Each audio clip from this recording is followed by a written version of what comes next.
오늘은 이제 천대지휘대사의 그 관음 신행하고 또 이어서 이제 상월각대 조사님의 관음 신행에 대해서 공부를 하려고 합니다.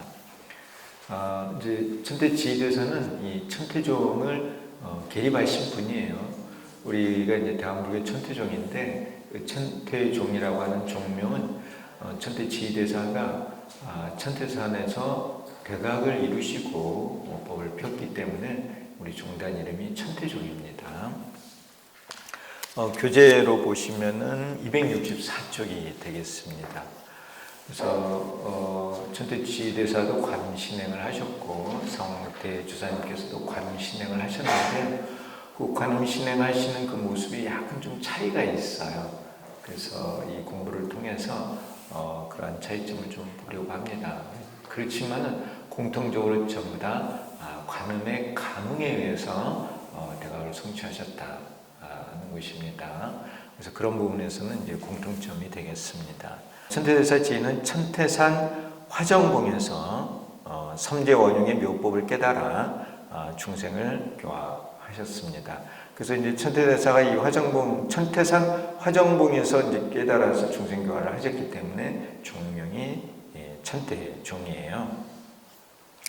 그는 묘법 연화경을 중심으로 불교를 체계화하였는데 이제 여기 화정봉에서 대각을 성취하신 다음에 내려오셔서 이 법화경을 중심으로 불교를 제자들에게 가르쳤어요. 그래서 법화경을 중심으로 체계화하였는데 이 법화경의 문구에 대해 해석한 것이 묘법연화경 문구이고 현의에 대해 해석한 것이 묘법연화경 현의이고 수행에 대해 법문한 것이 마지관입니다. 세 개, 오늘 이제 법화 3대부라고 하는데요. 그 전에 이제 저하고 같이 이 묘법연화경 문구에 해당하는 법화 경문의 묘의를 같이 공부를 하신 적이 있어요. 그래서 28품을 쭉 한번 공부를 했죠. 기회가 되면은 요 법화 현의하고 마지관도 같이 공부를 했으면 좋겠어요. 다만 이 현이나 마지관은 어려워요. 진짜 어려워요. 그래서 이거는 진짜 마음을 내는 사람들이 같이 공부할 수 있어요. 근데 이러한 현이나 지관을 공부하는 인연은 그는 적지 않은 인연입니다. 이거는 불교 공부의 끝이라고 해도 돼요. 가장 상위 단계의 공부예요. 그렇지만은 이런 공부를 한번 해보시는 것은 정말 중요한 일이 되겠죠. 이 이상의 공부는 없다 할 정도로 아주 심도 깊은 그런 내용이에요. 그래서 이 현자를 썼죠. 천태대사는 어려서 묘법연화경에 제25 관세음보살 보문품을 접하여 관세음보살에 대해 배우고 신행을 하였으며 대각을 성취하고 교화를 하며 열반에 이를 때까지 지속하였습니다. 그래서 이 천태대사의 그 신앙의 메인 흐름이, 주된 흐름이 이 관음 신앙이었어요. 그래서 7살 때 이 보문품을 접하고 그때 이제 관음 신앙을 시작을 하셨는데 열반에 들 때까지 그 신앙이 쭉 이어졌습니다. 그래서 중요한 대목에 이렇게 관음 신앙이 나타나고 있습니다. 그래서 265쪽에 이제 관음 보문부터 이렇게 공부를 하려고 하는데요. 여기에 이제 제가 써놓은 이 천태대사의 관음 신행에 대한 부분은 그 주석에 그 관정 스님이 쓴 68번 주석입니다. 관정 스님이 쓴 천태지자대사 별전. 요 관정 스님은 이제 천태대사를 따라다니면서 공부를 했던 그런 분이세요. 이분이 이제 천태대사로부터 그 3대부의 내용을 듣고 이분이 이제 그 기록을 남긴 겁니다. 그 이제 관정 스님이 천태대사의 그 생애에 대해서 기록을 한 게 천태지자대사 별전이에요. 그래서 제가 그 별전의 내용을 이제 여러 차례 읽고 그 내용을 중심으로 그 천태대사의 관음 신행에 대해서 썼습니다. 근데 여기에 있는 내용은 요 별전에 있는 내용도 있고 별전에 없는 내용도 있고 그래요. 265쪽에 관음 보문 천태대사 지인은 양나라, 이 양나라는 중국 남북조 시대 때 남조예요. 송제, 양, 진이죠. 그리고 이제 수나라가 통일을 합니다. 남북조 시대의 양나라 때 양무제 아시죠? 예, 그 양무제, 양무제가 있었던 그 나라예요. 양나라 형주 화용현에서 538년에 출생하였다. 저도 이제 여기 형주요 화용년을 가봤어요. 이 형주에 지금 그 옥천사라고 하는 사찰이 있습니다. 천태대사가 이제 만년에 그 고향에를 갔는데 그 고향에 가서 옥천사라는 사찰을 지었어요. 그리고 이제 그 옥천사에서 설한 것이 바로 법화현이하고 마하지관이에요. 이 화용년 여기서 이제 538년도에 출생을 하였는데 띠로 보면은 말띠예요, 말띠. 58년에 출생하였습니다. 속성은 진씨다. 그 아버지 진기조, 아버지 이제 이름이 진기조입니다. 문무겸비하였고 어머니 서씨는 올량공검하였습니다. 아버지가 이제 문무를 다 겸비하셨는데 집안이 참 대단한 집안이죠. 아버지는 장군이었어요, 장군. 그래서 무예가 아주 뛰어났고 글도 잘 하였습니다. 어머니는 이제 올량공검하였는데 어머니는 그 상당히 종교적인 분이셨어요. 불심이 아주 깊었습니다. 아버지는 익양현 개국 후에 봉해졌다. 그래서 그 제후예요, 제후. 아버지가 그 한 지역을 다스리는 제후였습니다. 그러니까 거의 이제 왕자와 같은 그런 높은 계급을 가지고 있었던 거예요. 그 집안이 얼마나 대단해요. 개국 후 제후예요. 이 봉토를 가지고 있고 봉토의 백성들을 다스리는 거죠. 제후에 봉해졌다. 어머니 꿈에 이제 태몽이죠. 어머니 꿈에 향기로운 연기가 5가지 색깔로 오색이죠. 가볍게 떠서 안개처럼 모여들어 품속으로 들어오니 그것을 뿌리치려고 하였다. 향기로운 연기가 오색으로 해서 품속으로 들어오는데 그 어머니가 그걸 이제 자꾸 안 받으려고 한 거예요. 이에 이제 다음과 같이 말하는 소리가 들렸다. 이 꿈속의 일입니다. 숙세의 인연으로 왕도를 기탁하노니 복덕이 스스로 왔는데 어찌 그것을 뿌리치려 하는가 하고 이 꿈속에서 어머니가 이러한 말씀을 들은 거예요. 이제 어떤 신장님이 이러한 말씀을 한 거죠.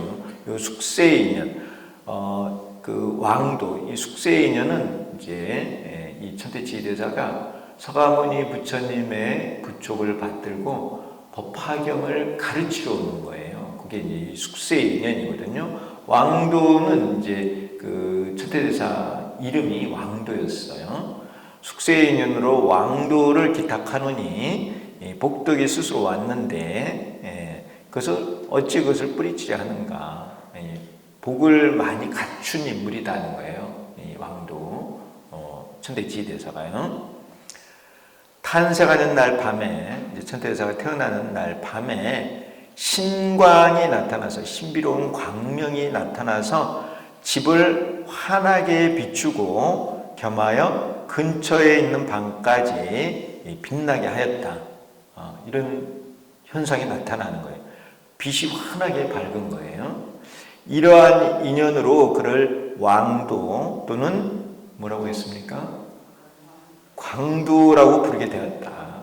그래서 이 천태대사가 이제 출가하기 전에 어렸을 때 이름이 광도였어요. 그래서 진광도였습니다. 광도. 구인사에 가면은 광도실이 있죠. 예, 그 광도실이 예전에는 그 보타전이라고 하는 법당이었어요. 법당. 그 법당의 자리에 지금 광도실이 있는데 빛광자 길도자인데요. 제 법명이 광도예요. 이거하고 똑같은 이름이 빛광자 길도자. 광도 또 왕도.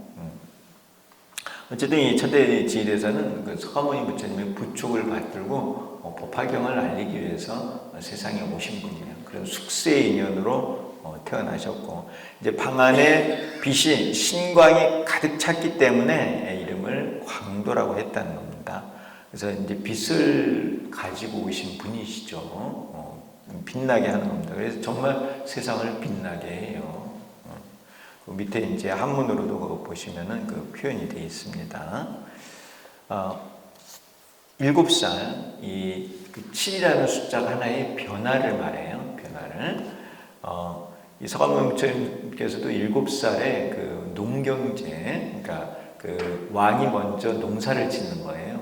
농경제에 나가서 이제 그 보습, 쟁기가 이제 농부가 소를 끌고 그 소가 끄는 쟁기가 보습이 땅을 이제 엎으면서 지렁이를 두 동강을 내요.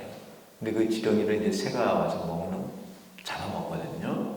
그러한 것을 보면서 이제 어린 시달다가 생각에 잠기는 거예요. 왜 이렇게 고통이 있어야 하는가 하는, 그때가 나이가 7살이었어요, 부처님께서.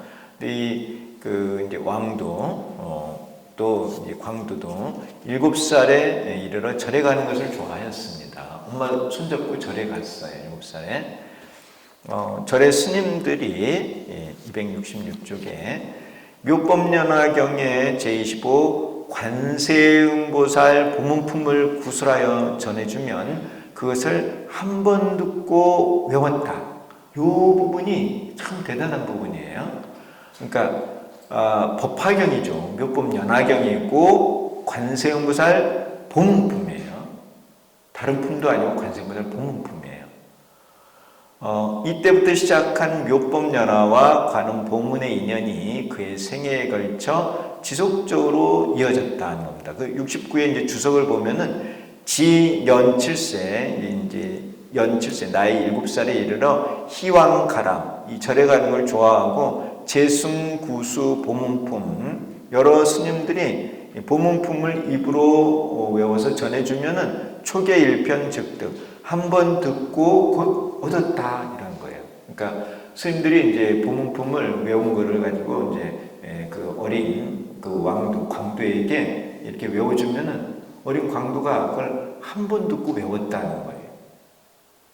그게 대단하지 않아요? 7살밖에 안 됐는데 이거를 보문품을 다 외운 거예요. 이 이제 왕도 광도인데요. 요 도 닦는다 이렇게 말을 하는데요. 도 닦는다는 게 무슨 뜻입니까? 뭐가 도 닦는 거예요? 도 잘 닦고 계세요? 우리 이제 도 닦는다는 말을 많이 쓰죠. 근데 이 도 닦는다는 말이 불교에서는 이 도는 길인데 어디로 향하는 길이냐면은 열반으로 향하는 길이에요. 열반이 이제 불교의 궁극적인 목적지거든요. 그 열반으로 향하는 그 길을 닦아가는 것을 도 닦는다 그래요. 그래서 이 열반이 뭐냐면은 열반은 이제 성불인데 열반은 무상불이 무해탈 무한 생명 이 세 개를 이룬 자리가 열반이에요. 그래서 그걸 이제 열반성으로 표현을 해요.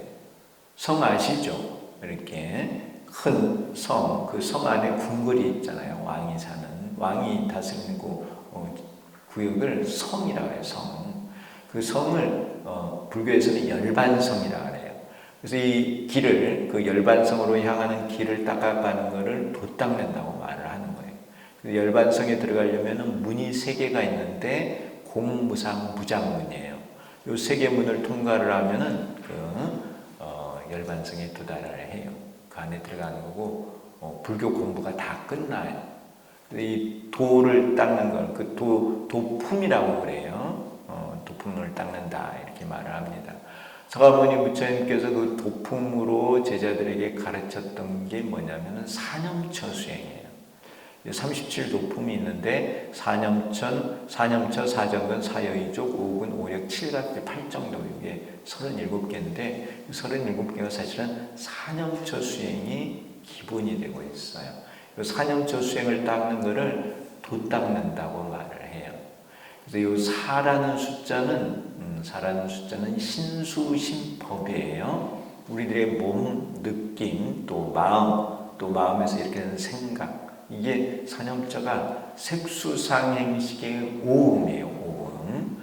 이 그 사념처를 이 사는 요 신수신법 4개를 말하고요. 염은 관을 하는 걸 염이라 그래요. 그래서 우리들의 몸, 느낌, 마음, 생각이 삼재 원흉임을 일심삼관하는 것을 염이라 그래요. 처는 뭐냐면은 관을 통해서 보는 진리가 처예요. 그래서 삼재 원흉. 우리들의 몸, 느낌, 마음, 생각이 삼재 원흉임을 보는 게 처예요. 그래서 사념처.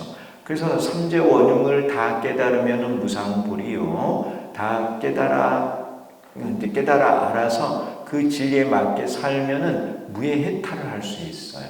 깨달아 알면은 업을 짓지 않기 때문에 무해해탈을 하고, 업이 없으면은 업으로 인한 과보가 없어서 생로병사를 다 벗어나게 돼요. 그래서 무한 생명이 되는 거예요. 듣고 계시죠? 네. 어쨌든 이 도를 닦는다는 것은 이제 이 공과중의 진리를 깨달아 가는 게 바로 도를 닦아서 가는 거예요. 부인사가 지금 이제 그 사문전 공사를 하고 있죠. 알고 계시죠? 예. 그 얼마 전에 이제 사문전의 그 건물을 이제 옮겨내고 거기에 지금 1층을 다 지었습니다. 그리고 이제 그 위에 나무로 목조로 이제 또 지으실 거예요. 그렇게 이제 짓고 있는데 그 삼운전이 무슨 뜻이냐면은 삼운이라는 게 이게 세계로 움직여가는 거예요. 그래서 그 세계가 뭐냐면은 관조계, 자성계, 진성계예요. 요 괴라는 게 영어로 레일인데 그 기차 레일 아시죠? 기차 바퀴가 이렇게 지나가는 거, 그거를 레일이라고 해요. 요 괴를 벗어나면은 기차가 못 가죠. 그 괴에 이 기차 바퀴를 올려야 이 기차 바퀴가 굴러서 가는 거거든요. 그 레일을 괴라고 해요. 괴. 그래서 세 가지 괴가 이렇게 있어요. 이 세 가지 괴를 이제 수레가 세 가지 바퀴 세 개가 있는 수레가 그 위를 이렇게 가는 거죠. 가서 열반성에 도달하는 거예요. 그 이제 수레가 가는 그 바퀴 길을 관조계, 자성계, 진성계라 그래요. 그리고 관조계가 뭐냐면은 관조계가 무상무리를 이루게 해요. 관조계를 통해서 무상무리에 도달하는 거고, 자성계가 무해해탈을 이루게 해요. 그리고 이 진성계가 무한 생명을 이루게 하는 거예요. 지금 삼전에 대한 말씀을 드리고 있어요. 알고 지금 잘 듣고 계시죠? 우리 얘기하는 거예요. 우리 대사님께서 머무셨던 그 숙소 그곳이 삼전이라니까요. 그 삼운이라는 게 지금 제가 말씀드렸듯이 이 세계를 움직여가는 것을 삼운이라 그래요. 그래서 이거를 다 움직여서 종점에 도달하면은 그게 열반성이에요.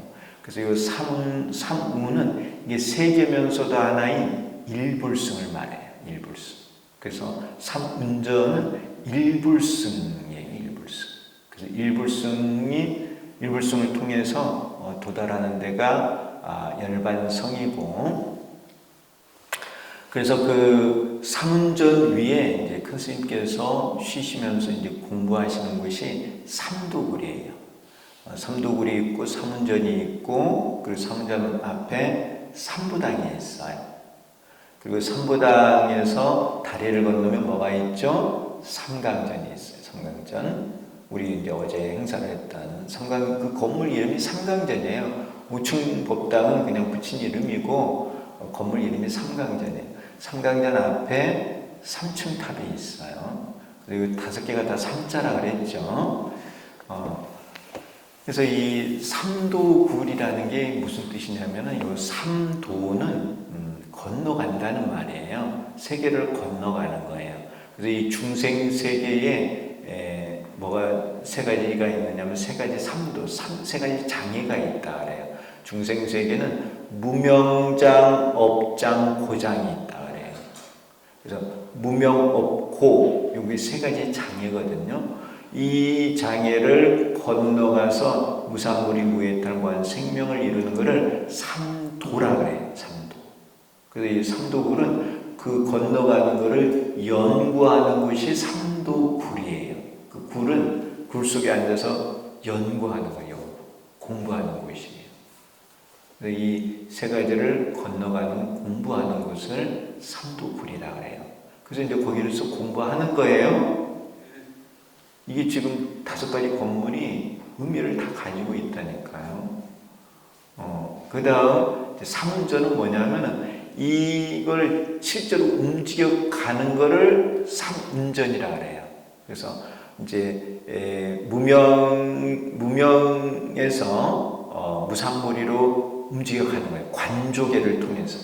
그리고 이제 업에서 무해해탈로 자성계를 통해서 움직여 가는 거예요. 또 생로병사 고통에서 진성계를 통해서 무한 생명으로 옮겨가는 거예요. 그래서 관조계, 자성계, 진성계 이 세 가지 수행을 통해서 이 무상무리 무해해탈 무한 생명으로 가는 거예요. 거기까지 이해하셨어요? 네. 삼도굴은 그걸 건너가는 걸 연구하는 것이고 삼운전은 실제로 움직여 가는 거예요. 그래서 이 일불승의 수레, 이 세계면서도 하나인데 이 일불승의 수레를 쭉 움직여서 열반성에 도달하는 거예요. 열반성에 도달하면은 내가 부처가 되는 거예요. 그래서 삼보당은 사실은 부처님을 모신 곳이에요. 부처님은 삼보를 갖추신 분이 부처님이에요. 그래서 불보, 법보, 승보 삼보를 갖추신 분이 부처님이시고 그래서 삼보당은 부처님을 모신 곳입니다. 그래서 그 삼보당에를 누구 모셨는가요? 네, 대주스님을 모셨잖아요. 내가 이제 불도를 다 이루었어요. 부처가 됐어. 그럼 뭐를 해야 돼요? 아무것도 안 해요? 부처가 다 됐으면 어떻게 해야 됩니까? 중생제도를 해야 되죠. 그래서 중생제도를 할 때는 어떻게 제도를 할까요? 중생제도를 할 때는 중생들에게 법을 가르치는 거예요. 그래서 이 삼보당 다음에 뭐가 있느냐면은 삼강전이 있어요. 삼강전 5층의 법당 이름이 뭐예요? 설법보전으로 돼 있잖아요. 그쵸? 예, 설법보전이에요. 거기서 묘법을 설하는 곳이 설법보전이에요. 그 중앙에 이제 서가모니 부처님 계시고 좌우보초로 대세지보살, 관세보살, 대세지보살이 모셔져 계시죠. 그리고 이제 이쪽에 그 신중탱화가 있고, 신중에 그 전에 이제 색깔을 안 했는데 이번에 그 색을 넣었어요. 그리고 저쪽에 이제 지장보살님이 모셔져 계시죠. 거기가 이제 삼보가 모셔져 계시면서 삼보님께서 법을 설하는 거예요. 그 법을 설하는 곳이 삼강전이에요. 그리고 삼강은, 요 강은 굿셀강인데, 그는 이제 중생들의 미혹을 깨는 거예요. 중생들의 미혹을 어떻게 깨느냐? 물론 이제 중생들이 스스로 노력을 해서 미혹을 깨야 되는데, 중생들을 가르쳐서 미혹을 깨게 하는 거예요. 그 설법을 통해서 중생들에게 설법을 해서 미혹을 깨게 하는 곳이 바로 거기 삼강전이에요. 그래서 그 삼은 중생들의 그 견사옥을 깨고 진사옥을 깨고 무명옥을 깨는 거예요. 부처님께서 이제 불도를 다 이루신 다음에 중생들 근기에 따라 견사옥을 끊게 해서 공을 깨닫게 하고 진사옥을 깨서 가를 깨닫게 하고 무명옥을 깨서 중도를 깨닫게 하는 거예요. 그러한 곳이 바로 그 삼강전이에요. 제가 이제 그 82년도에 그때부터 이제 군사를 다녔는데요. 그 이대큰 스님께서 5층 법당에서 법문을 많이 하셨어요. 안거 입제라든가 해제하시면은 그 5층 법당에서 법문을 하셨어요. 그럼 밑에 층에 이제 TV 켜가지고 그 법문하시는 거 듣고 또 법당에 가서 듣기도 하죠. 네. 그리고 이제 그 전에도 수련법회 같은 거 항상 하고 하면 이제 큰 스님을 모셔서 거기서 그 스님께서 법문하셨어요. 그래서 그 법을 설하는 것이 중생을 제도하는 것이 그래서 이제 삼강전이죠. 중생들에게 법을 가르쳐서 중생이 미혹을 깨게 하는 거예요. 그러한 장소가 삼강전입니다. 그래서 이제 저도 늘 거기 가면 구인사 가면은 그 삼강전 1층에 거기에서 저는 늘 수행을 해요. 거기가 이제 제 선방이에요. 늘 이렇게 이제 관세음보살을 부르고 수행을 하면은 관세음보살님께서 오셔서 법을 설해 주는 거예요. 그럼 그 법을 듣고 깨닫는 겁니다. 그런 데가 삼강전이에요. 네. 그리고 삼강전 앞에 뭐가 있다고요? 3층 탑이 있어요. 이르크스께서 세우셨어요. 80년대 그 초반에 노성지순례를 가셨는데 그 서가모니 부처님께서 설법하신 곳이 있습니다. 그 설법하신 곳에 이득근 스님께서 앉으셨어요. 그 설법하신 곳 그 근처에 사리탑이 있었습니다. 서가모니 부처님이 진신사리를 모신 탑이 있었어요. 그 탑이 높아요. 근데 그 탑에서 이득근 스님 앉아 계신 그곳으로 이렇게 무지개가 이렇게 연결이 되는 거예요. 되게 신기한 현상이었어요. 그래서 그때 이제 그 사리탑을 지키던 그 스님이, 인도의 그 스님이, 그 무지개가 이렇게 형성이 되어 있으니까 너무 신기하잖아요. 그래서 나와서 이득근 스님이 누구시냐고 이제 물은 거예요. 그래서 이제 대한민국 천태종에 이제 종정 스님께서 이렇게 오셨다고 하니까 그 스님이 그 탑에 있는 서가모니 부처님 진신사리를 이득근 스님께 드리신 거예요. 그래서 이득근 스님께서 그 서가모니 부처님 진신사리를 구인사로 이렇게 모셔온 겁니다. 그래서 그 진신사리를 봉안하기 위해서 3층 탑을 이득근 스님께서 이제 직접 세우신 거예요. 그리고 그 탑 모양은 전부 다 이득근 스님께서 구상을 해가지고 세우신 거예요. 그리고 그 탑 안에는 서가모니 부처님의 진신사리가 있어요. 알고 계시나요?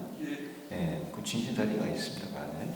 근데 그 탑 모양은 그 세계에서 유일하게 구인사에만 있는 거예요. 그 탑 모양이. 그래서 이제 밑에 코끼리 3마리가 있고, 그리고 이제 탑이 3층으로 올려져 있죠. 그리고 맨 꼭대기에는 그 황금으로 된 이제 종기가 이렇게 걸려 있습니다. 그런 모양은 이제 지구상에서 유일하다는 거예요. 그 특히 어떤 모양이 유일하냐면은 코끼리 모양이에요. 코끼리. 코끼리가 3마리가 있는데 가운데 있는 코끼리는 코를 들고 있고 양쪽에 있는 코끼리는 코를 내리고 있어요. 근데 이런 모양이 최초라는 거예요. 다른 데는 이런 모양이 없어요. 다른 데는 보면은 코를 다 내리든가 코를 다 올리든가 이렇게 한 모양이지 올리고 내리고 이런 게 없어요. 그리고 이제 탑을 이렇게 3층으로 하셨는데 그 이득근 스님께서 그 탑에 대한 설명을 하셨어요. 그 법문한 내용이 있습니다. 그래서 이제 이득근 스님께서는 이제 뭐라고 하셨느냐면은 코끼리를 이제 기단에 한 거는 탑이 가장 무거운 것임을 표현하기 위한 거다. 탑이 큰 거를 코끼리를 써서 표현을 했다는 거예요. 왜냐하면 코끼리는 지상 동물 가운데 힘이 제일 세거든요. 힘이 가장 센 동물 3마리를 놓고 그 위에 탑을 올려놨기 때문에 이 탑이 아주 무거운 것을 표현한 거잖아요. 크고 무겁다는 거. 그리고 이제 이제 코끼리 3마리 가운데 이제 한 마리는 코를 올리고 2마리는 내린 게 뭐냐면은 근본에서 음량이 나온다는 거예요. 근본은 코끼리가 이제 코를 들고 있는 게 근본이에요. 코를 내리고 있는 거는 음량이에요. 음량. 그래서 근본에서 음량이 나온다. 이렇게 설명을 하셨어요. 이게 이제 3이라는 숫자죠. 그 3이라는 숫자가 확대가 돼서 무량이 되는 거예요. 하나에서 셋이 나오고 9 무량이 되는 거예요.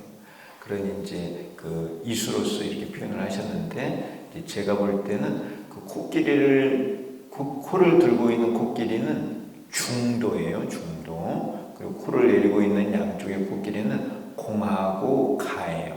음은 공이고 양은 가예요. 근본은 태극은 중도예요. 그래서 이 중도의 진리에서 공하고 가가 나와요.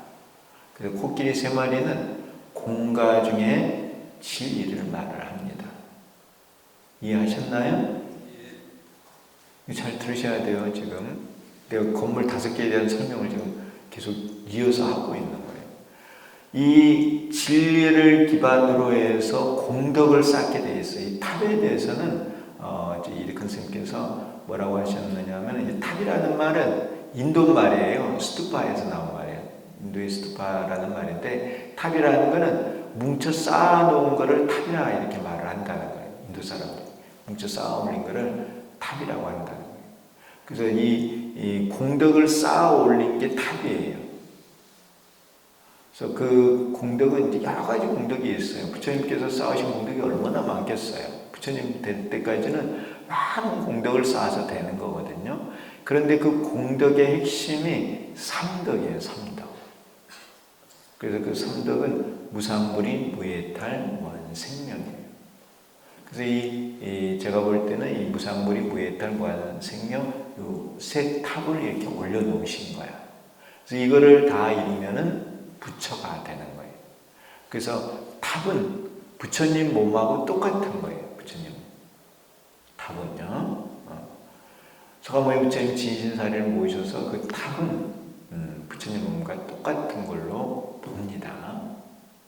그래서 이 탑이 의미하는 게 뭐냐면은 이 공가중 삼재의 진리를 깨달아서 무상불인, 무해탈, 무한생명을 성취하는 모습이에요. 그러니까 이제 삼강전은 깨달으신 부처님께서 법을 설하는 곳이라고 했죠. 그래서 그 설법을 듣고 중생이 공가중의 진리를 깨달아가지고 삼덕을 성취해서 성불하는 모습이에요. 그런 게 이 탑 안에 있는 거예요. 자, 삼도굴은 이 무명업고를 벗어나서 무상불인, 무해탈, 무한생명 삼덕을 성취하기 위해서 영구 공부하는 곳이 삼도굴이고, 삼운전은 공부를 통해서 실제로 움직여가는 것이고, 그 움직여가서 다 이루면은 삼보를 갖추게 돼요. 삼보를 갖춘 다음에는 중생을 교화하기 위해서 설법을 하는 거예요. 상강을 하는 거예요. 상강을. 그래서 중생을 가르치고, 그 가르침을 받은 중생은 공가중의 삼재를 기반으로 해서 삼덕을 쌓아서 부처가 된다는 거예요. 이게 이렇게 연결이 되죠? 잘 되고 있어요? 구인사의 가장 핵심적인 곳에 이 5건물이 다 삼자를 들어간 5건물이 이렇게 위치해 있는 거예요. 교수님, 일반적으로 석가모니 부처님을 모시는 법당은 대웅전이라고 하는데, 이 구인사에서는 어째서 설법 보전이라고 치겠습니까? 예, 그는 이제 건물을 지은 사람이 이름을 붙이기 나름입니다. 그러니까 대웅전이라는 말은 석가모니 부처님께서 마군이를 주복을 받으신 거예요. 마의 군대를 이겼기 때문에 대영웅이라는 뜻에서 석가모니 부처님 모신 곳을 대웅전이라 하죠. 그런데 이제 거기 석가모니 부처님을 모시면서 석가모니 부처님께서 영축산에서 묘법을 설하시는 그런 이제 그걸 영산회상도라고 하거든요. 그래서 석가모니 부처님 그 모신 그 뒤에 있는 그 탱화가 영산회상도예요. 그래서 영산에서 부처님께서 법을 설하는 모습, 그래서 거기를 설법 보존으로 한 거예요. 예. 그래서 석가모니 부처님을 이제 주불로 모시고 좌우보처로서 관음세지를 모셨던 것이죠. 법을 설하는, 부처님께서 법을 설하는 곳이다 해서 설법 보존입니다. 예. 묘법을 설하시는 곳이에요. 그래서 우리도 이제 묘법을 듣고 깨달음을 얻는 거예요. 여기 이제 천태 지혜대사도 관세음보살을 불러서 묘법을 듣고 깨달음을 이루셨어요. 그 묘법이 관세음보살님께서 설해준 묘법이 일실제예요. 일실제는 삼재 원흉을 말합니다. 그러니까 이번에 개근불사를 했지 않습니까? 제가 이제 어제 그 행사에 갔는데 정말 그 개근을 해놓으니까 이 삼중불이 너무 환하게 막 빛나는 거예요. 보면서 광채가 나는 거죠. 근데 제가 그 관세음보살상 바로 앞에 앉아 있었거든요. 관세음보살님께서 그 손에 지물을 들고 계세요. 감로병을 들고 계십니다. 근데 예전에는 색깔이 좀 희미해가지고 감로병이 뚜렷이 안 드러났어요. 근데 이번에 색을 칠해놓으니까 감로병이 아주 잘 드러났어요. 그 감로병만 있는 게 아니고 연화도 같이 들고 계세요. 그 연화수 보살이기 때문에 이제 연화를 들고 계신 걸로 표현을 했고, 감로병은 이제 군달이라고도 해요. 어쨌든 그 감로병을 들고 계시는데, 감로병 안에는 뭐가 있을까요? 감로수가 있는 거죠. 사실은 그 감로수가 의미하는 게 뭐냐면은 공가 중에 진리를 말해요. 물이라는 거는 물이 흘러가는 게 법이야, 법. 물 숫자에 갈 것자잖아요. 물이 흘러가는 것을 법이라 하거든요. 그 감로병 안에 들고 계시는 것은 감로수인데, 그 감로수는 공가 중에 진리를 말해요. 그래서 근기 따라 그 물을 주시는 거예요. 그릇이 크면은 중도를 줘요. 중간이면 가를 주고, 그릇이 작으면은 공을 주시는 거예요. 누가요? 관세음보살님께서. 관세음보살님께서 그 소리를 중생의 소리를 들으시고 근기를 알아가지고 그 근기에 맞게 감로수를 주시는 거예요. 공과 중의 진리를 주신다는 거예요. 그러면 공을 우리가 받아들이잖아요. 받아들여서 소화를 시키면은 견사옥을 깨고 치삼각을 깨서 분단생사를 벗어나요. 육도 분단생사의 병을 고쳐요. 그리고 이제 가를 주시잖아요. 그러면은 가를 받아들여서 소화를 시키면은 진사옥을 깨고 무지박이라고 하는 업을 소멸을 하고, 무지방편생사, 방편을 알지 못해서 겪는 생사를 벗어나요. 그를 치유하는 거예요. 그리고 이제 중도의 약을 주시면, 관세음보살께서 중도의 약을 주시면 우리가 그걸 먹고 소화를 해서 뭘 깼냐면은 무명옥을 깨요. 그리고 무명박을 또 깨는 거예요. 그리고 무명인연생사, 무명으로 인해서 겪는 생사, 그 생사를 다 치유를 해서 무한 생명이 되는 거예요. 이해하시는 거예요? 이렇게 불법은 사실 아주 명쾌해요. 예. 그래서 관세음보살님께서 공가 중의 진리를 설해주는 거예요. 그게 이제 코끼리로 표현이 됐다니까요.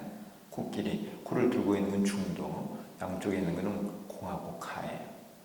그래서 그런 진리를 바탕으로 이제 하나하나 공덕을 쌓으면은 우상부에 모였던 무한 생명이 이루어지는 거예요. 그게 이제 삼층탑으로 표현이 되어 있습니다. 그래서 구인사에 가보면은 불법의 이치가 다 설명이 돼요. 건물마다 이름이 다 그렇게 붙여져 있어요. 잘 아셨죠? 이 지구상에서 구인사만큼 좋은 곳이 없어요. 그래서 앞으로 도 닦으려면은 구인사에 오지 않으면 도를 닦을 수가 없는 시대가 와요. 정말입니다. 그러니까 갈 수 있을 때 잘 하세요. 갈 수 있을 때 열심히 다니세요. 다음에는 이제 사람들이 그런 걸 알아가요. 서로 오려고 하니까 이 기회가 쉽게 오지 않아요. 갈 수 있을 때 열심히 다니세요. 인연을 잘 맺어 놓으세요. 자, 돛 닦는 얘기 하다가 거기까지 갔습니다. 이제 돛 닦는 얘기 아까 사문전을 얘기를 했는데, 사문전이 도를 닦아가는 거예요. 그 돛 닦는 길을 밝혀주시는 분이 이 첫째 지휘대사예요. 그래서 이제 도를 닦아가는 거, 그거는 보문을 지나가는 거예요. 관음보문. 그래서 이 묘법연화, 이 묘법연화가 이제 구경의 종점이에요. 그 묘법연화로 가기 위해서 관음보문을 지나가야 돼요. 그 관음보문을 지나가려면 관세음보살을 일심으로 칭명을 해야 되는 거예요. 그래서 그 길을 밝히시는 분이 이제 빛관제 길도자예요. 어쨌든 그런 이름을 가지고 어려서부터 이렇게 관음 신행을 했다는 겁니다. 어쨌든 묘법연화와 관음 보문의 인연이 그의 생애에 걸쳐 지속적으로 이어졌습니다. 천태대사는 평생 관음 신행을 했어요. 18살에 상주 과원사에서 법서 스님에게 출가하였으며 그 16세 때에 부모를 잃게 돼요. 아버지가 이제 전쟁을 나가셨는데 전쟁에서 돌아가시고 그 어머니가 이제 그 와중에 같이 돌아가셨어요. 그래서 부모님을 잃게 되고 그러면서 이제 세상의 무상함도 많이 느꼈고요. 사실은 이제 7살 때부터 절에 가면서 스님들과 되게 친해져요. 그래서 이제 출가하고 싶은 마음이 있었던 것 같습니다. 근데 부모님께서 이제 출가를 반대하셨어요. 그래서 전쟁에 이제 부모님 돌아가시니까 출가의 결심을 합니다. 그러면서 이제 천태 지혜대사가 무슨 생각을 했느냐면은 왜 사람들이 전쟁을 해야 되냐는 거예요. 전쟁. 부모님이 전쟁 때문에 돌아가셨잖아요. 그래서 이 전쟁을 없앨 수 있는 방법은 없는가? 그 전쟁을 없앨 방법을 불도에서 찾은 거예요. 불도 안에서 전쟁을 없앨 방법. 그게 뭐였느냐면 그게 바로 삼재원용의 지혜예요. 천태대사가 공가용 삼재원용이라는 것을 처음 설하게 돼요. 원용이죠, 원용. 너와 내가 다르지 않다는 거. 너와 내가 다르다고 생각을 하니까 분별을 일으켜서 싸우는 거야. 그러면 그 싸움을 없애려면 너와 내가 다르지 않다는 거예요. 하나라는 거죠, 하나. 그 싸우지 말라는 거예요. 그런 이제 원흉의 그러한 지혜를 설하게 돼요. 천태지혜대사. 그게 바로 일실제죠. 관세음보살님께서 설해주시는 관세음보살님의 그 자비가 어디에서 나오느냐? 동체 대비에서 나와요. 동체에서 나오는 거거든요. 하나라고 하는 거. 어쨌든 이제 지혜대사는 늘 부모님 생각을 해요. 그래서 만년에 나이가 드셔가지고 부모님 생각이 난 거예요. 이제 천태대사가 64세에 열반에 드시는데 그 열반에 드시기 전에 부모님 생각이 나서 그 부모님을 위해서 제를 지냈는데 그때가 언제냐면은 음력 7월 보름이에요. 그래서 그 날이 바로 백중날이에요. 백중날. 천태지혜대사가 안거를 했거든요. 안거를 이제 중국에서 이 천태대사가 안거를 할 때는 음력 4월 15일 날 시작해서 음력 7월 15일 날 끝나요. 그래서 안거를 끝나는 날 제를 지낸 거예요. 부모님을 위해서. 그 부모님을 위해서 부모님을 천도하기 위해서 제를 지냈는데 그게 바로 백중제예요. 지금도 이 천태산 국청사를 가면은 그 천태사가 이제 지은 사찰이에요. 거기 가면은 백중제를 제일 큰 행사로 쳐요. 그러한 전통이 이제 천태사가 부모를 천도하기 위해서 백중날 제를 지낸 거예요.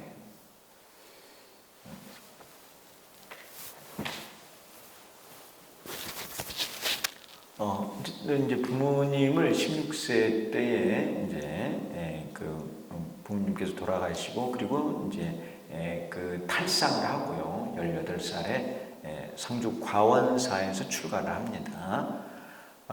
과원사에서 법서 스님에게 출가하였으며 그로부터 10계를 수지하였습니다. 우리가 또 10성계를 받고 있죠. 이 천태에서도 처음 출가를 하셔가지고 10성계를 받으셨어요. 후에 대연산에 가서 법화경을 외웠습니다. 그러니까 벌써 이때부터 법화경과 인연이 있었던 거예요. 그리고 이제 법화경을 외우면서 법화경을 외워보니까 법화경이 쉬워요, 어려워요? 어려워요. 그러니까 혼자 공부하기가 힘들었던 거예요. 그래서 이 당시 중국에서 법화경을 제일 잘 알고 있는 스님, 그 스님이 누구였느냐 하면은 해사 스님이었어요. 해사 스님. 그 해사 스님을 그래서 찾아가는 거예요.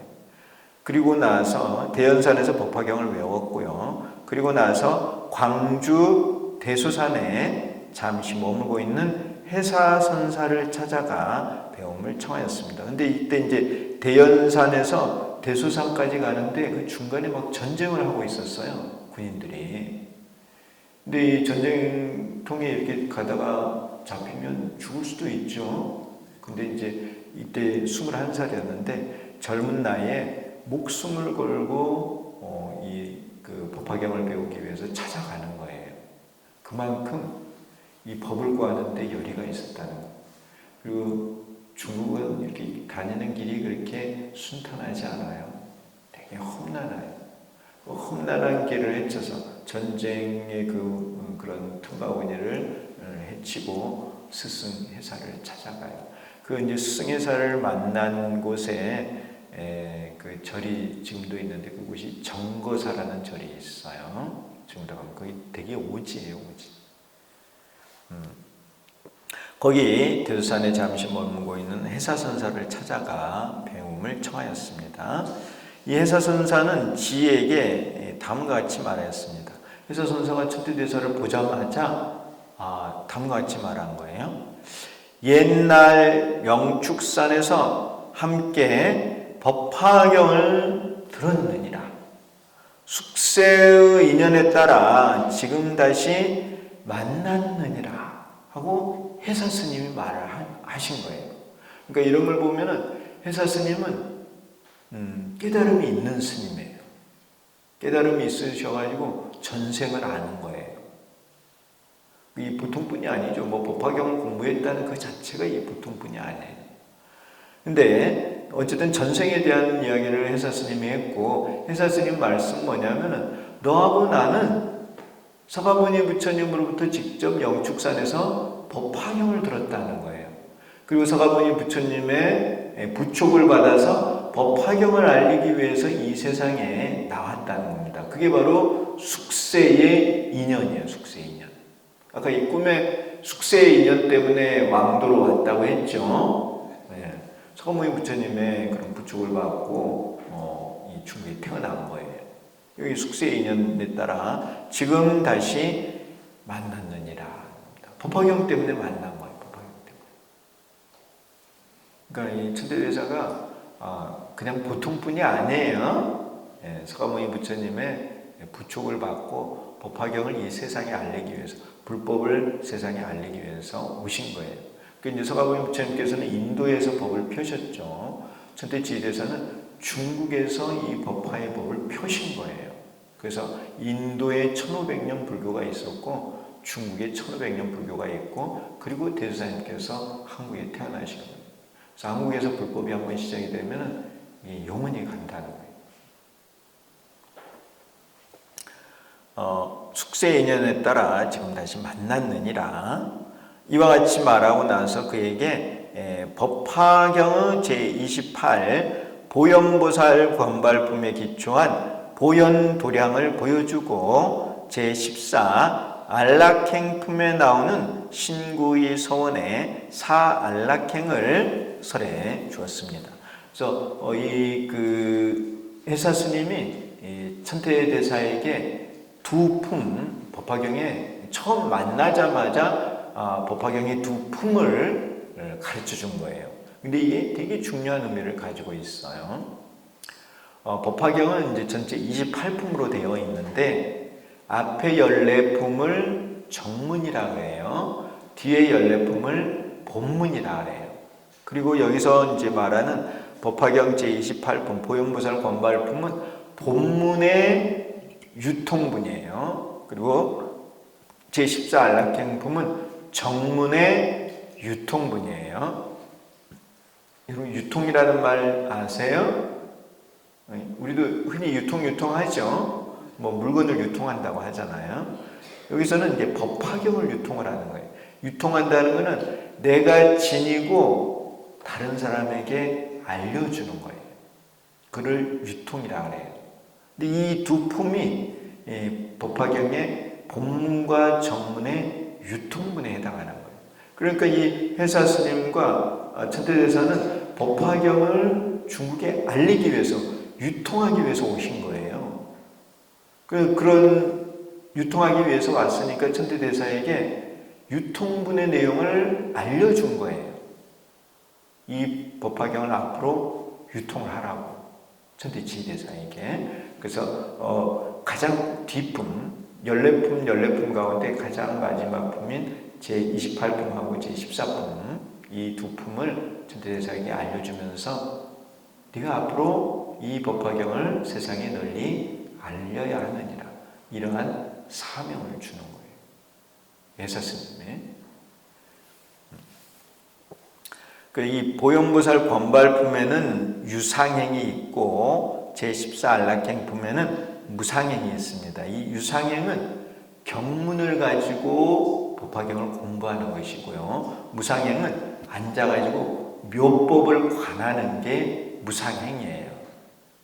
그래서 이 보현보살 권발품에는 법화경을 가지고 이 경문을 가지고 공부를 하고 있으면 공부를 하다가 망실국의 영통리 잊어먹은 구문이 있으면은 보현보살이 나타나가지고 그 내용을 가르쳐 준다는 내용이에요. 그게 이 권발품에 있는 내용이고 안락행품에는 앉아가지고 실상을 관하는 내용이 나와요. 관일체법공 여실상 무전도 뭐 이렇게 쭉 해서 앉아서 내 마음이 그대로 삼재원용임을 관하는 거예요. 실상임을 관하는 거예요. 불생불멸임을 관하는 거예요. 내 마음도 그렇고 내 몸도 그렇고 신수신법이 다 삼재원용임을 관하는 그런 내용이 이 무상행의 내용이에요. 그러한 방법을 통해서 그러니까 보현보살 권발품이든 안락행품이든 이러한 방법을 통해서 삼재원용의 진리를 깨달아 무상불이 무해탈 무한 생명을 성취해서 불도를 완성할 수 있어요. 그 내용들이 이 두 품에 다 있습니다.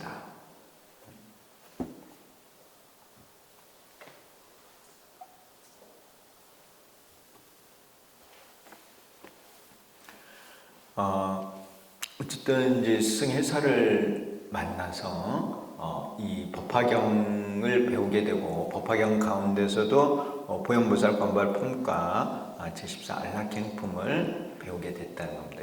이 안에는 법화 수행의 내용이 있고 법화를 내가 스스로 얻으면서 중생들을 가르쳐서 얻게 하는 그러한 법사행이 이 안에 다 들어 있습니다. 그래서 이 해사 스님이나 지대사는 법사로 오신 거예요. 법사로 법화경을 세상에 알리는 그런 법사로서 서가모니 부처님의 부촉을 받들고 법사로서 오시는 거예요.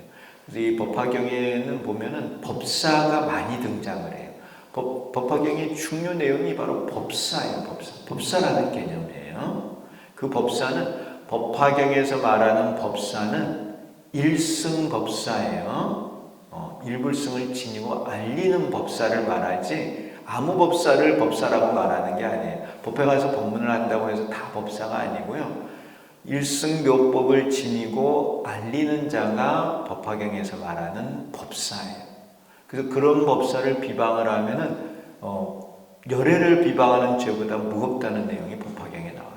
그런 법사를 비방을 하게 되면 무수한 고통을 받고 산보도 만나지 못하고 그런 내용이 법화경에 있어요.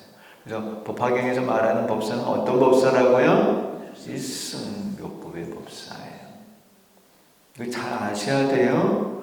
이런 걸 알아야지 법화경을 정확하게 이해를 하는 거예요. 아무 법사가 아니에요. 어쨌든 이 지대사나 해사스님은 일승 법사예요. 법사로서 오셔서 법화경을 세상에 알렸다는 거예요. 여러분들이 앞으로 이 법화경을 배워가지고 법사가 되셔야 돼요. 법사가 되시면 반드시 성불한다 하셨어요. 성함님께서. 법화경의 이치가 그래요. 자, 지대사는 이러한 가르침을 받고 나서 지인은 법화의 수행을 하였고 제23 야광보살 본사품을 외우던 중 적정하게 선정에 들어가 법화를 비추어 보았다. 이런 내용이 전부 다 이 별전에 있는 내용이에요. 그 법화를 비추어 보았고 해사는 그의 깨달음을 인가하면서 다음과 같이 말했다. 이 20대 초반의 일이에요. 20대 초반에 야광보살 본사품을 읽고 있었습니다. 외우고 있었어요. 독송하고 있었던 거죠. 읽고 외우고 있었습니다. 이게 유상행이에요. 유상행. 읽고 외우고 있던 중 선정해서 묘법을 비춰보았어요. 그래서 그 비춰본 거를 스승 해사님께 말씀을 드렸더니 해사 스님이 인가를 했어요. 뭐라고 했느냐면은 들어간 선정은 법화삼매의 전방편이며, 이 전방편이라는 말이 바로 공이라는 뜻이에요. 개발하여 지닌 것은 초선다란이다. 이 그 선다란이, 그리고 백천만억 선다란이, 법음방편 다란이, 이게 보현보살 권발품에 나오는 거예요. 이 초선다란이는 공을 말하고, 그리고 이제 백천만억 선다란이는 가를 말하고, 법음방편 다란이는 중도를 말해요. 그러니까 여기 들어간 선정은 법화삼매의 전방편, 공이죠. 개발하여 지닌 것은 초선다란이, 이것도 공이에요. 그러니까 천태지휘대사가 야광보살 본사품을 읽다가 법을 이렇게 비추어 보았는데 그때 깨달은 게 뭐였느냐면은 공을 깨달았다는 거예요. 그래서 20대에 공을 깨달아서 스승 해사로부터 인가를 받았어요. 네가 깨달은 것은 공이다. 공이라는 진리를 네가 깨달았다는 그 인가를 받아요. 여기서 초선다란이는 선가 입공으로 공제에 들어감을 의미한다. 공에 들어간다는 거고, 초선다란이를 개발하여 지녔다고 하는 것은 공제를 얻었음을 말한다.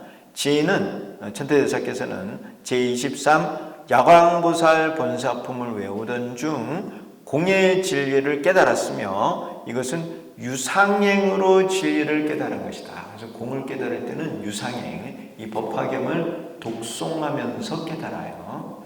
그래서 이제 이런 야광보살 본사품을 읽다가 천태대사가 깨달았기 때문에 어떤 분은 천태대사는 야광보살의 후신이다, 이런 얘기를 하는 거예요.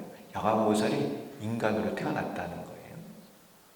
근데 이 야광보살이 법사의 모범이에요. 대단하신 분이에요, 이 야광보살은. 저도 이 야광보살을 굉장히 존경해요. 이분은 난행고행을 하는데 이분이 하는 인욕은 진짜 대단하다고 생각을 해요. 누군가를 가르치려면 꼭 필요한 게 인욕이에요, 인욕. 이 인욕이라고 하는 게 여러분 성공하시려면은 인욕을 해야 돼요. 인욕하지 못하면은 성공을 못 해요. 부부간에도 서로 참고 살아야 되는데 참지 못하고 싸우잖아요. 그러다 보면은 도장 찍을 수도 있어요. 서로 참고 살면은 끝까지 가는 거야. 끝까지 가면 성공해. 성공한다는 게 무슨 말이냐면 담생에 안 만나도 돼. 이해하시나요? 중간에 싸워서 헤어지면 담생에 또 만나야 돼. 근데 어쨌든 뭐든지 그래요. 어떤 일이든 그걸 참아내지 못하고 화를 내잖아요. 그러면 실패야, 실패. 화가 나도 그걸 끝까지 참고 견뎌내면은 성공할 수 있어. 그래서 성공을 하려면은 인욕을 해야 돼요. 부자가 되려면요, 부자가 되려면은 많이 베풀어야 돼요. 보시를 해야 돼요. 보시를 하면은 부자가 돼요. 인욕을 하면은 성공해요. 관세음보살을 부르면은 보시하는 마음도 생기고, 계를 지키는 마음, 인욕하는 마음, 정진하는 마음, 선정의 마음, 지혜의 마음이 다 개발이 돼요. 그 성공하려면 관세음보살을 불러야 돼요. 관세음보살을 부르면은 좋은 마음이 자꾸 생겨나요. 이해하시는가요? 그래서 이 육바라밀의 마음이거든요. 그래서 이 사홍서원을 세우고 육바라밀을 실천하는 분, 수행자가 관세음보살을 칭명을 하게 되면 육바라밀을 빨리 완성을 해가지고 불도로 완성하는 거예요. 빨리 성불을 하는 거예요. 그러한 것을 지금 천태대사가 보여주고 있습니다. 268쪽이에요. 청관세음. 청관세음에 관한 것은 다음 시간에 할까요? 늘 건강하시고 또 수행 열심히 하시고 또 다음 달에 뵙도록 하겠습니다. 감사합니다.